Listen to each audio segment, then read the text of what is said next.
Hello everyone, আসসালামু আলাইকুম।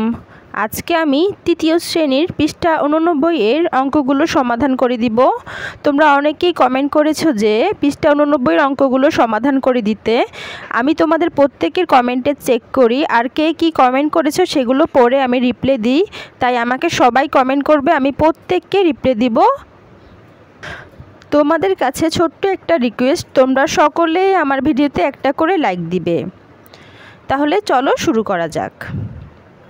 পৃষ্ঠা 89 এর 2 নম্বর অঙ্কটা এভাবে সাজাবে। একটি পেন্সিলের দাম 20 টাকা, সুতরাং 5টি পেন্সিলের দাম 20 গুণ 5 টাকা। 5 আর 20 গুণ করলে হয় 100 টাকা। আমি জাস্ট আনসারটা দেখিয়ে দিচ্ছি, তোমরা প্রশ্নটা পড়ে নাও। তারপরে লিখতে হবে, এই অঙ্কটা কিন্তু 2 ধাপ করতে হবে। প্রথমে 1 ধাপ করবে, তারপরে 1 ধাপ করবে, তারপরে উত্তর বের হবে। তারপরে লিখতে হবে 5টি পেন্সিলের দাম 100 টাকা। এই যে পেয়েছি 5টি পেন্সিলের দাম 100 টাকা।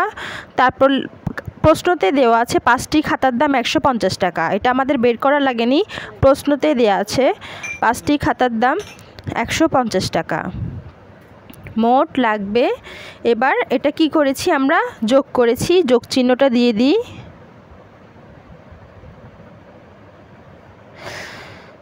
যোগ করলে হয় 250 টাকা। মোট লাগবে 250 টাকা। তোমরা তাড়াতাড়ি অঙ্কগুলো তুলে ফেলো। প্রথমে 1 ধাপ করবে, তারপরে আর 1 ধাপ করবে। তাহলে প্রথমে কিভাবে সাজাবে, লিখবে একটি পেন্সিলের দাম 20 টাকা, সুতরাং 5টি পেন্সিলের দাম 20 গুণ 5 টাকা, 5 20 100 টাকা। তারপর লিখবে 5টি পেন্সিলের দাম 100 টাকা, 5টি খাতার দাম 150 টাকা। মোট লাগবে, যোগ করেছি, যোগ করে পেয়েছি 250 টাকা। উত্তর 250 টাকা। তো আমরা 2 নম্বর অঙ্কটা কমপ্লিট করার পরে এবার আসবো 3 নম্বর অঙ্কটাতে। 3 নম্বর অঙ্কটা এই যে, প্রথমে লিখতে হবে একটি কলমের মূল্য 20 টাকা, সুতরাং 3টি কলমের মূল্য 20 গুণ 3 টাকা। 3 আর 20 গুণ করলে হয় 60 টাকা। তারপরে লিখতে হবে একটি বই ও 3টি কলমের মূল্য একত্রে 95 টাকা। 3টি কলমের মূল্য, বিয়োগ চিহ্ন দিবে, 3টি কলমের মূল্য পেয়েছি 60 টাকা, 60 টাকা লিখব। তারপর লিখব একটি বইয়ের মূল্য। এবার হচ্ছে আমরা বিয়োগ করব, 95 থেকে আমরা 60 বিয়োগ করে পেয়েছি 35 টাকা। উত্তর 35 টাকা। এই অঙ্কটাও 2 ধাপ, এই 1 ধাপ, এই 1 ধাপ, এভাবে করে করবে। আর আমি হচ্ছে অনলাইনে পড়িয়ে থাকি, তোমরা কেউ যদি আমার কাছে পড়তে চাও সরাসরি, তাহলে আমি নাম্বার দিয়ে দিব, তোমরা নাম্বারে যোগাযোগ করতে পারো। পড়তে চাইলে কিন্তু কমেন্ট করতে পারো। এবার 3 নম্বর অঙ্কটা আরেকবার বলে দিচ্ছি। একটি কলমের মূল্য 20 টাকা, সুতরাং 3টি কলমের মূল্য 20 গুণ 3, 3 20 60 টাকা। একটি বই ও 3টি কলমের মূল্য একত্রে 95 টাকা। 3টি কলমের মূল্য বিয়োগ 60 টাকা। একটি বইয়ের মূল্য, আমাদের একটি বইয়ের মূল্য বের করতে চেয়েছে প্রশ্নে, তাই লিখব একটি বইয়ের মূল্য বিয়োগ করে পেয়েছি 35 টাকা। উত্তর 35 টাকা। এটাই হচ্ছে আমাদের আনসার। 3 নম্বর অঙ্কটা তোমরা তাড়াতাড়ি তুলে ফেলো। এরপর আমি 4 নম্বর অঙ্কটাতে যাচ্ছি। 4 নম্বর অঙ্কটা দেখো, এই যে 4 নম্বর অঙ্ক। প্রথমে লিখতে হবে একটি তাকে বই আছে সমান 42টি। তারপর লিখবে সুতরাং 2টি তাকে বই আছে 42 গুণ 2টি, 42 আর 2 গুণ করে পেয়েছি 84টি। তারপর আবার লিখতে হবে 2টি তাকে আছে সমান এই 84টি বই পেয়েছি, আর অন্য তাকে আছে 8টি বই।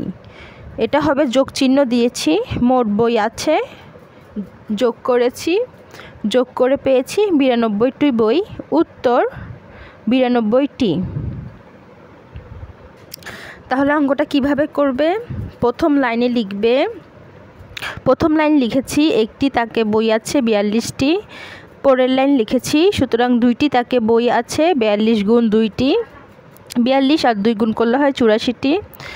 তারপরে পরের ধাপে লিখেছি 2টি তাকে আছে 84টি বই।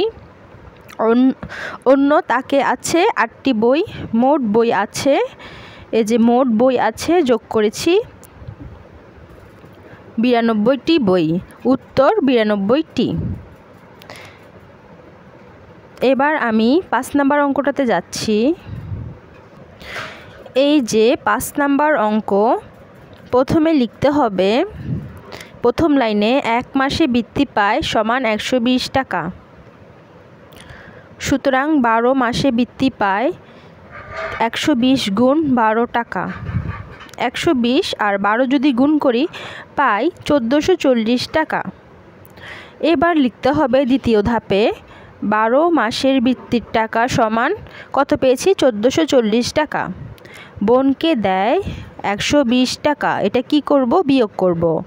অবশিষ্ট থাকে, এবার 1440 থেকে 120 বিয়োগ করবে, তোমরা আশা করি বিয়োগ পারো, বিয়োগটা করে নেবে। উত্তর 320 টাকা। অঙ্কটা তোমরা তুলে নাও। প্রথম লাইন হচ্ছে 1 মাসে বৃত্তি পায় 120 টাকা, সুতরাং 12 মাসে বৃত্তি পায় 120 গুণ 12 টাকা। 120 12 গুণ করলে 1440 টাকা। তারপর 12 মাসের বৃত্তির টাকা 1440 টাকা, বোনকে দেয় 120 টাকা, বিয়োগ করলে অবশিষ্ট থাকে 320 টাকা। উত্তর 320 টাকা। তোমাদের আমার ভিডিও কেমন লাগে তোমরা অবশ্যই কমেন্ট করে জানাবে। আজকের মতো এখানেই শেষ করছি। ইনশাল্লাহ সামনে আবার ভিডিও নিয়ে আসব। তোমাদের কোন কোন ভিডিওতে প্রবলেম, কোন কোন পৃষ্ঠাতে প্রবলেম, সেগুলো তোমরা আমাকে কমেন্ট করো, আমি ভিডিও বানিয়ে আনবো ইনশাল্লাহ। আর প্লিজ তোমরা একটা লাইক করে যেও। সবাইকে আল্লাহ হাফেজ।